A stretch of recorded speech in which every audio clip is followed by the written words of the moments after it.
राघव और प्रिया का प्यार स्कूल से शुरू होकर कॉलेज तक पहुंच चुका था। दोनों एक दूसरे से बेहद प्यार करते थे और दोनों ने एक साथ ढेर सारे सपने देख रखे थे।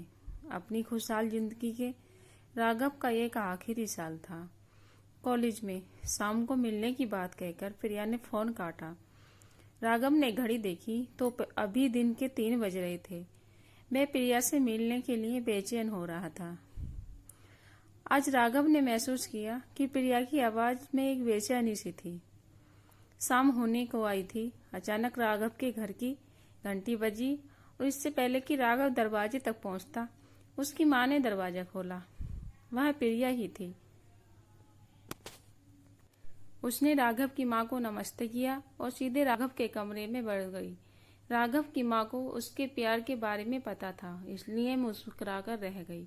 राघव की मां ने कहा, राघव मैं चाय बना रही हूँ। राघव ने कहा, ठीक है माँ। फिर राघव ने प्रिया को गले लगाया। राघव की तरफ में सिमटी प्रिया ने अचानक अपना सर राघव की तरफ उठाया। राघव का जैसे सीना फट गया हो। प्रिया की तरफ देखकर प्रिया की आंखों में आंसू भरे हुए थे। राघव समझ नहीं पाया कि अचानक से क्या हो गया। फिर उसने सबसे पहले प्रिया के आंसू पोंछे और राघव ने प्यार से पूछा, क्या हुआ, तुम रो क्यों रही हो? इतना सुनते ही प्रिया जैसे और टूट गई और बिना आवाज के वह और रोने लगी। उसकी आंखों से निकलते आंसू राघव का सीना चीर रहे थे। राघव से रहा नहीं गया। उसने सबसे पहले दरवाजा बंद किया ताकि प्रिया के रोने की आवाज कमरे से बाहर न जाए।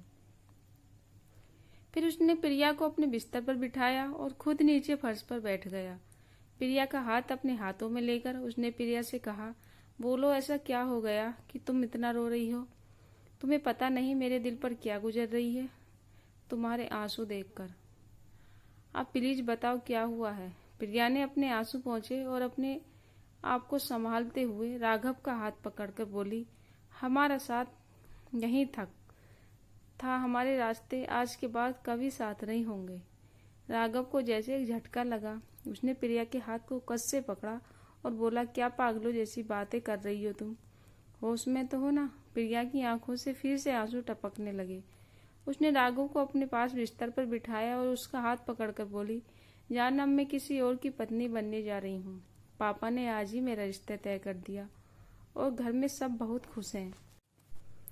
राघव पागलों की तरह उसकी तरफ देख प्रिया की बातें सुन रहा था। उसे समझ नहीं आ रहा था कि वह कैसे और क्या बोले। फिर थोड़ी देर बाद जैसे उसे होश आया, उसने प्रिया की आंखों में झांक कर कहा, तुम मजाक कर रही हो ना जान? हालांकि राघव की आवाज कह रही कंपन खुद राघव को बता रही थी कि वह जानता था कि अब सब कुछ खत्म हो चुका है और प्रिया मजाक नहीं कर रही है। प्रिया ने उसके सवाल का जवाब नहीं दिया।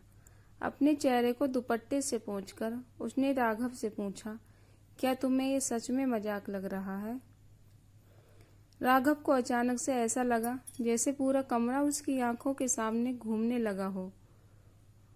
उसने अपना सर अपने हाथों से पकड़ लिया और एक शब्द न कहकर फर्श की तरफ देखने लगा। सब कुछ धुंधला सा दिख रहा था उसे, क्योंकि उसकी आंखों से आंसू भर आए थे जो अभी अभी उसकी बचपन की मोहब्बत प्रिया ने उसे तोहफे में दिए थे। प्रिया बिस्तर से उठी और दरवाजे की तरफ बढ़ी। राघव अभी वैसा ही बैठा हुआ था। प्रिया ने जब राघव का नाम लेकर पुकारा तो राघव हैरान होकर प्रिया की तरफ देखने लगा।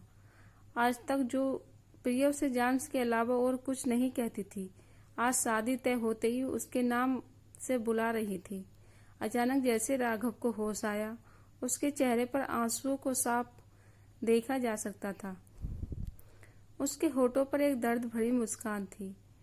उसने प्रिया की तरफ गौर से देखा और बोला, क्या तुम ये कहने वाली हो ना कि मैं तुम्हारी शादी में कोई बाधा न डालूं? प्रिया ने यह सुनकर सर झुका लिया और हल्के से बोली, हाँ राघव, यही कहना था। मुझे पूरी उम्मीद है कि तुम मेरे हालात समझोगे और कुछ भी ऐसा वैसा नहीं करोगे जिससे यह शादी टूटे या मेरे घर वालों की बदनामी हो।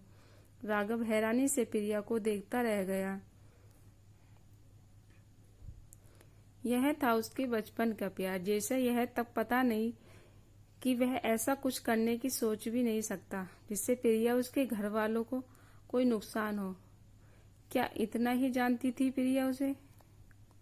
राघव प्रिया के कुछ कहने वाला था, मगर फिर रुक गया। उसने प्रिया की तरफ देखते हुए दीवानों की तरह मुस्कुराया और अपने दोनों हाथ प्रिया के सामने जोड़े और फिर दरवाजा खोल दिया।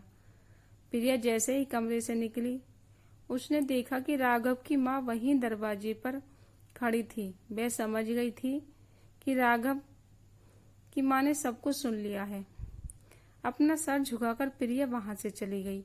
राघव की माँ ने राघव के कमरे में चाय रखी और उन्होंने राघव की तरफ देखा। उसकी माँ बेटे का दर्द न देख पाई और बिना कुछ कहे कमरे से निकल गई। फिर राघव ने चाय के कप को देखा। चाय से निकलती भाप उसे अपनी जख्मी दिल के धुएं की तरह लगी। उसे प्रिया का चेहरा याद आ रहा था। प्रिया के आंसू अब उसे नकली से लग रहे थे और प्रिया के चेहरे पर शादी तय हो जाने की खुशी अब वह याद कर पा रहा था। राघव का सिर्फ दिल ही नहीं, भरोसा भी टूटा था। उसने कमरे से बाहर देखा तो अंधेरा बढ़ने लगा था, बाहर भी और उसकी जिंदगी में भी। राघव की आंखों से फिर से आंसू गिरने लगे। दोस्तों, आशा करती हूँ कहानी आप लोगों को पसंद आए तो प्लीज़ वीडियो को लाइक कीजिए और हर रोज नई कहानी पढ़ने के लिए चैनल को सब्सक्राइब कीजिएगा।